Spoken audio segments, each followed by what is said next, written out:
Well, the war of words over Prime Minister's bulldozer remark has now escalated, with the Congress slamming Prime Minister Modi for claiming that the opposition will run a bulldozer over Ayodhya's Ram Mandir if the India bloc is voted to power. On Saturday, the Congress took in strong objection to the Prime Minister's charge, accusing him of provoking voters and also demanding the Election Commission to take note of his statement. Bulldozer उनकी government है, हम किसी को आज तक bulldozer लगाया नहीं। और ये जो भगवान की मंदिर जो ट्रस्ट के ओर से बनी है, अभी बनने में है, ये जनता में एक भ्रम पैदा करने के लिए और जनता में एक रोष पैदा करके इंस्टिगेट करने का, ये तो मैं समझता हूँ ये तो इलेक्शन कमीशन उनके ऊपर एक्शन लेना चाहिए जो इंस्टिगेटिव स्पीचेस करते हैं। Well, this comes after the Prime Minister launched a scathing attack on the Congress and the Samajwadi Party while addressing a rally in UP's Barabanki. Now, the Prime Minister claimed that if the Samajwadi Party and the Congress are voted to power, then they would send Ram Lalla back to the tent and would run a bulldozer over the Ram Mandir in Ayodhya. Taking a dig, the Prime Minister said the Congress and the Samajwadi Party should take tuition from UP Chief Minister Yogi Adityanath on where to run the bulldozer. Congress वाले सरकार में आए तो रामलला को फिर से tent में भेजेंगे और मंदिर पर बुलडोजर चलवा देंगे। क्या योगी जी से यही सीखना है क्या? अरे जरा योगी जी से ट्यूशन लो, बुलडोजर कहां चलाना कहां नहीं चलाना। Well, over this incident, here is the Congress party that has been demanding action against the Prime Minister. It is also wanting, as far as when it comes to the Election Commission, to also take a note and take cognizance of the Prime Minister's statement. We also heard that reaction coming in from the President of the Congress party, Mallikarjun Kharge, who seems to be dismissing the allegations that have been made by Prime Minister Narendra Modi. But in the sense, as far as the details that are now coming in, why has been the Congress party calling Ram fictional? The BJP has been taking on the Congress party right after the PM's stunning charge that has been made that if the India bloc comes to power, the first thing that it would do would be to run a bulldozer over Ram Mandir in Ayodhya, and it will be the opposition that will bulldoze the Mandir. And this is after this comment that was made by the Prime Minister. We are looking at Mallikarjun Kharge, the Congress party, how they have been now seeking action against the Prime Minister's statement and also been asking for the Election Commission to take cognizance of the same. And also, when it comes to the Prime Minister seeking the opposition to learn some lessons from Yogi Adityanath and Yogi Raj, saying that they should rather take tuition from Yogi Adityanath so as to they can learn where to run the bulldozer and where not to.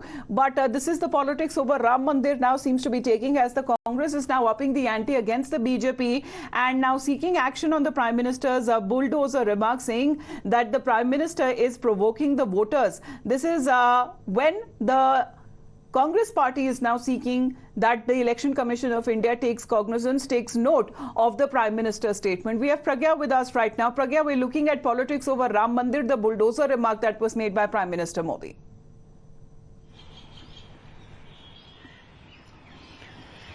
Well, Amita, Prime Minister has been very vocal about Ram Temple, and he always said that this is not a politics that BJP want to do, and Ram Temple is a matter of faith.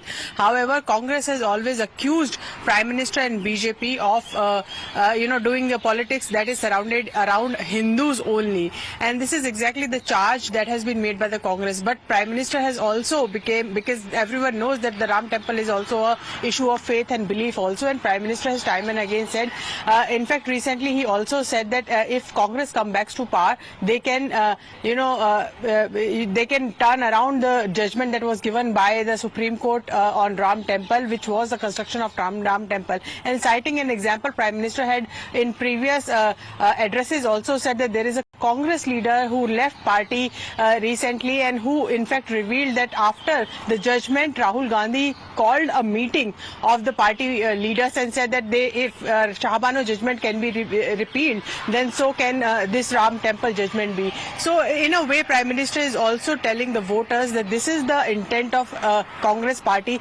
and if Congress party comes to power, this is what Congress party is going to do. This is in a series of allegations that Prime Minister also leveling against Congress by saying that if Congress comes to power, they'll take away your properties, their inheritance tax will be applied on everyone, and also if they come back to power, they also can turn back and appeal against the judgment of Supreme Court on Ram Temple as well.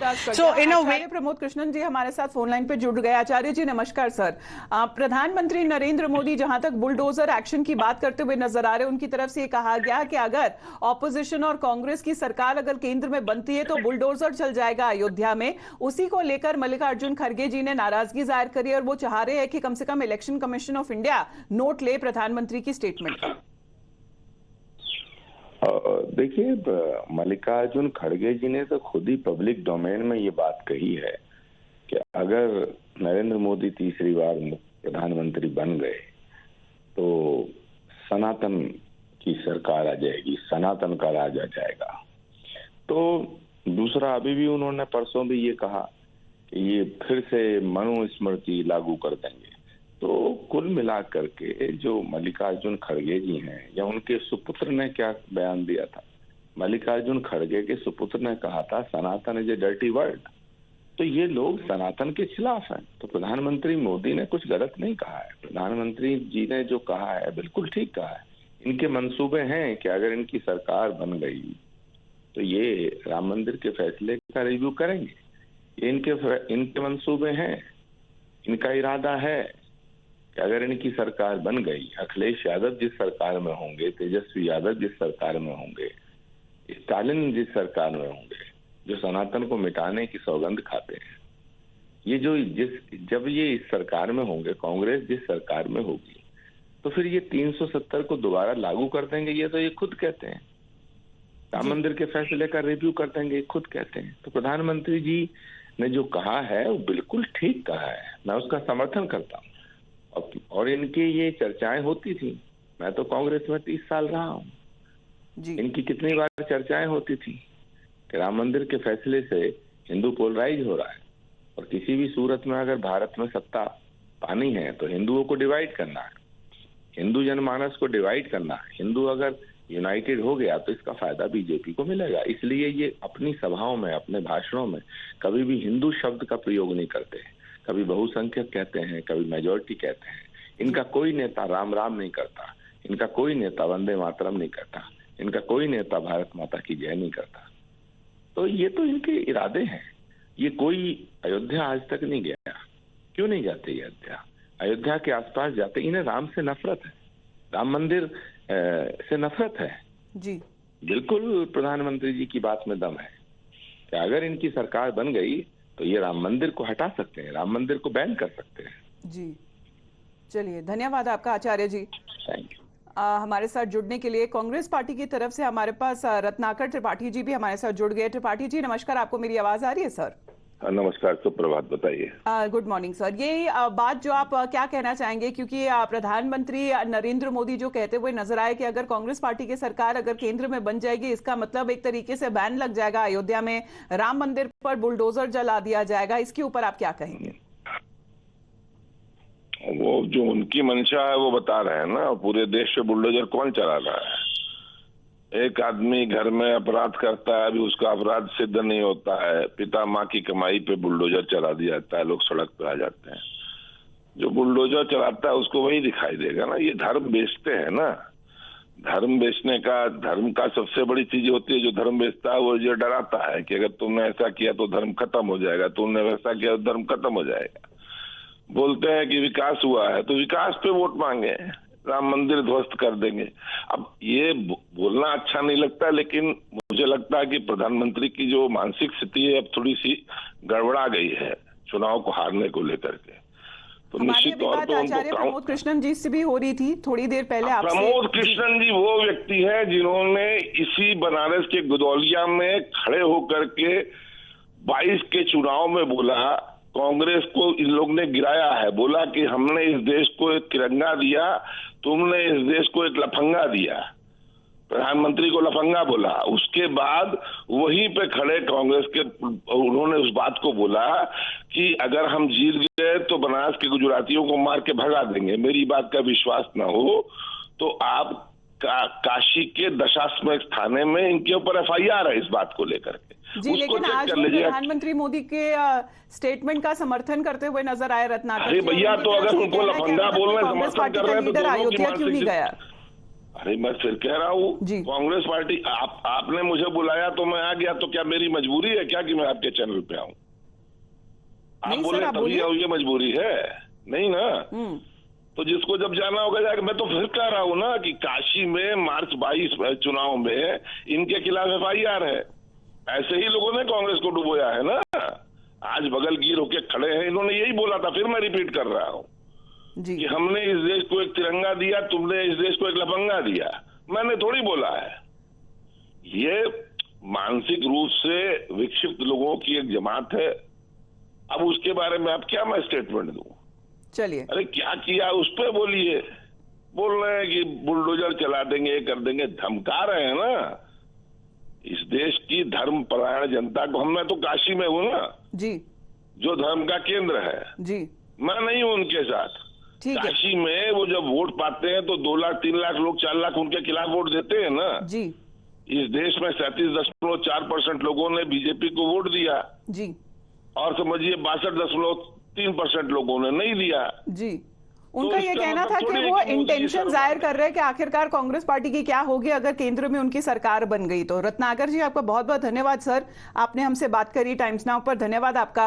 अगर we talk about as far as the allegations that are now been levelled on both fronts, exactly what it meant, what the prime minister was referring to were the 2 statements by 2 leaders earlier this month. Senior Samajwadi Party leader Ram Gopal Yadav saying that Ram Mandir in Ayodhya is useless, calling the map of the temple is inappropriate. Expelled Congress leader Acharya Pramod Krishnam also making a sensational revelation of Rahul Gandhi's plan to overturn the Supreme Court verdict in Ayodhya. He revealed that after the Supreme Court delivered its momentous verdict back in 2019, Rahul Gandhi held a meeting with his close aides in that meeting, and he said that if the Congress party comes to power in the country, it would form a super-powered committee, and that committee would overturn the apex court's verdict. मैं कांग्रेस में 32 साल से भी ज्यादा समय मेरा बीता है। जब राम मंदिर का फैसला आया, राम मंदिर बनना शुरू हुआ, उसके बाद राहुल गांधी जी ने अपने नजदीकी लोगों की एक बैठक में अमेरिका के रहने वाले अपने एक शुभचिंतक के कहने पर, इशारे पर, सलाह पर यह बात कही थी कि अगर हमारी सरकार बनती है तो हम सुपर पावर कमीशन बना करके राम मंदिर के फैसले को पलट देंगे। उन्होंने यह भी कहा था जिस तरह शाहवानों का फैसला राजीव गांधी जी ने पलटा था, 3 तलाक के मुद्दे को लेकर के शाहवानों का फैसला, सुप्रीम कोर्ट का जो फैसला था उसको बदल दिया गया था। तो जब शाहवानों का फैसला बदला जा सकता है तो राम मंदिर का फैसला क्यों नहीं बदला जा सकता है? Now throwing its weight firmly behind the Prime Minister, the BJP heavyweights have intensified their attack on the opposition. Union Minister Anurag Thakur also sharpening the attack, questioning why the Congress leaders called Lord Ram as fictional. He further added that those who think that they can run bulldozers over Ram Mandir will have to go over Ram Bhakts first. अरे जो लोग कहते हैं कि bulldozer चला देंगे, 500 साल तक हमारी कितनी पीढ़ियां आकर चली गई, हमने जोर जबरदस्ती नहीं की। हमने 125 साल मुकदमे लड़े कोर्ट में, कांग्रेस ने अपने वकील खड़ा कर दिए रामलला को मुकदमा हराने के लिए, लेकिन जीत रामलला की हुई। अरे बुलडोजर वालों जो सोचते हैं कि राम मंदिर पे बुलडोजर चलाओगे, पहले राम भक्तों के ऊपर से गुजरना पड़ेगा, तब जाके राम मंदिर तक पहुंच पाओगे। Kane sir, your dinner. On a tile? It's antibacterial. Crash resistant also. The plates? Chain by. It's a tile lad. IM Plus technology से बने वर्ल्ड क्लास टाइल्स। टाइल हो तो सिंपल हो।